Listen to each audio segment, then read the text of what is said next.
Hello everyone, इस video में हम देखेंगे wild life protection act 1972 and उसके रिगार्डिंग सभी general concept for the exam point of view हम कवर करने की कोशिश करेंगे। तो स्टार्ट करते हैं इंट्रोडक्शन से कि every year Earth Day is celebrated on the 22 April and the Supreme Court of India in the case T.N. Godavarman Thirumulpad versus Union of India 2012 refer the courts of Isha Upanishad हवाला दिया था पटिशनर्स ने ईशा उपनिषद का और कहा था कि देखिए उसमें लिखा है कि the universe along with its creatures belong to the land, no creature is superior to any other, human being should not be above nature, let no one species encroach over the rights and privileges of other species. ये भारत की जो एक Hindu culture है उसका हिस्सा है कि किसी को हमसे नुकसान न। अगर protection of wild life in India की बात की जाए तो इसका जो पूरा क्रेडिट है वो इन्वायरमेंटल जूरिस्प्रूडेंस के डेवलपमेंट को और जुडिशियल एक्टिविज्म को जाता है। इससे पहले जो एक्ट था the wild birds and animal protection act 1912 वो इनसफिशिएंट था, इसलिए यह वाइल्ड लाइफ प्रोटेक्शन एक्ट 1972 जो है पिक्चर में आया। Now constitutional framework on wild life protection, तो 42nd कॉन्स्टिट्यूशनल अमेंडमेंट 1976 के द्वारा वाइल्ड लाइफ जो है कंकरेंट लिस्ट का सब्जेक्ट है। फॉरेस्ट कंकरेंट लिस्ट की एंट्री 17A है and protection of wild life and birds entry number 17B में है। इसमें सेंट्रल एंड स्टेट गवर्नमेंट दोनों के पास पावर है कि वो इसके रिगार्डिंग लॉ बना सकती है, ठीक है। इसके अलावा आर्टिकल 21, 48A, 51AG इनको हम इन्वायरमेंट प्रोटेक्शन और राइट्स के रिगार्डिंग पिछली वीडियोज में पढ़ चुके हैं कि कैसे एक हेल्दी इन्वायरमेंट एक fundamental right, directive principle of state policy and fundamental duty के अंडर आता है। आप वहाँ से देख लेना, ठीक है। Now bodies constitute under the act, तो फर्स्ट है national board for wild life, second है state board of wild life, फिर है सेंट्रल जू अथॉरिटी, फिर national tiger conservation authority and wild life crime control bureau. Okay, अब इनकी detail में मैं नहीं जाऊँगा, आप PDF से पढ़ लेना।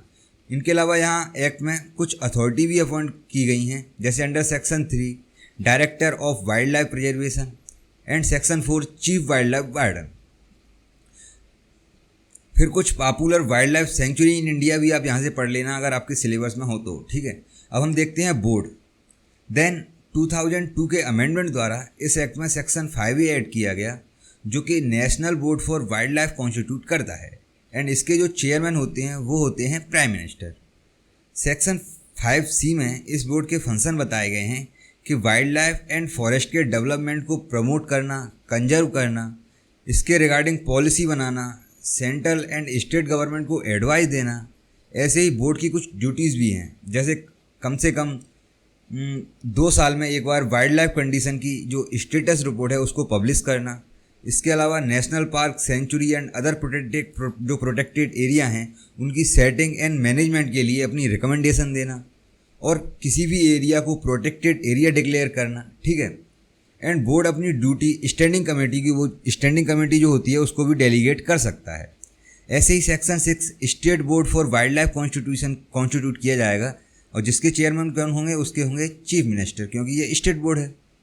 स्टेट बोर्ड का भी काम स्टेट गवर्नमेंट को एडवाइस देना होगा, वाइल्ड लाइफ प्रोटेक्शन के रिगार्डिंग एंड पॉलिसी फ्रेम करना होगा। ओके, अब हम देखते हैं सबसे main cheese hunting.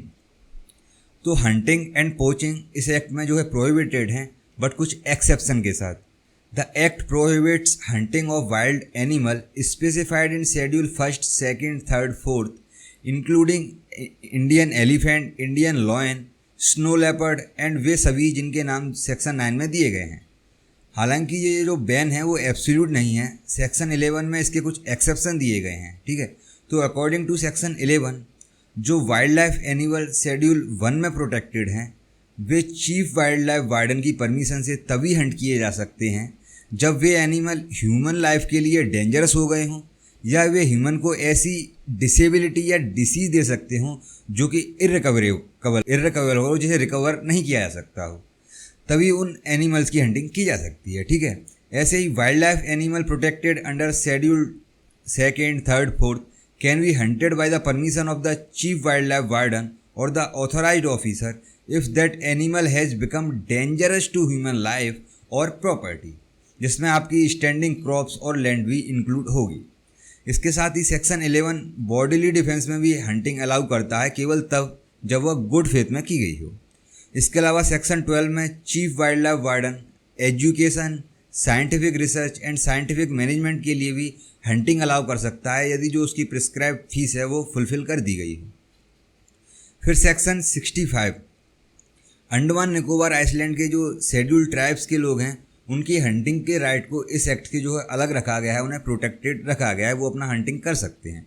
And section 39 बताता है कि हंटिंग एनिमल, जो एनिमल है उनको हंट कर दिया जाएगा, उनको मार दिया जाएगा, या उनसे कोई भी चीज़ आर्टिकल, ट्रॉफी या मीट ड्राइव्ड होता है, तो ये सभी चीज़ें जो है गवर्नमेंट की प्रॉपर्टी होंगी, गवर्नमेंट की होंगी। नाउ प्रोटेक्टेड एरिया तो ये 5 हैं: sanctuary, national park, conservation reserve, community reserve and tiger reserve. इसके अलावा सेक्शन 17A कुछ स्पेसिफाइड प्लांट की पिकिंग, अपरूटिंग ETC को जो है प्रोहिबिट करता है, एंड साथ ही उन प्लांट्स की पोजेशन, सेल, ट्रांसफ़र या ट्रांसपोर्ट, चाहे वो प्लांट्स अलाइव हों या डेथ हों, उनको प्रोहिबिट करता है। ठीक है। नाउ जैसा कि सेक्शन 39 वाइल्ड एनिमल जो है गवर्नमेंट की प्रॉपर्टी है, एंड यदि किसी पर्सन के पास गवर्नमेंट प्रॉपर्टी पोजेशन में है तो उस पर्सन की वहाँ ड्यूटी है कि विद इन 48 आवर वह प्रॉपर्टी, गवर्नमेंट प्रॉपर्टी को उस नियरेस्ट पुलिस स्टेशन में जो उसके पास हो वहाँ पर रिटर्न कर दे, एंड बिना चीफ वाइल्ड लाइफ वार्डन की परमिशन के ना तो वो उसे सेल करेगा, ना ट्रांसफ़र करेगा, ना ही अपने कब्जे में लेगा, ना ही उसे डिस्ट्रॉय करेगा, ना डैमेज करेगा।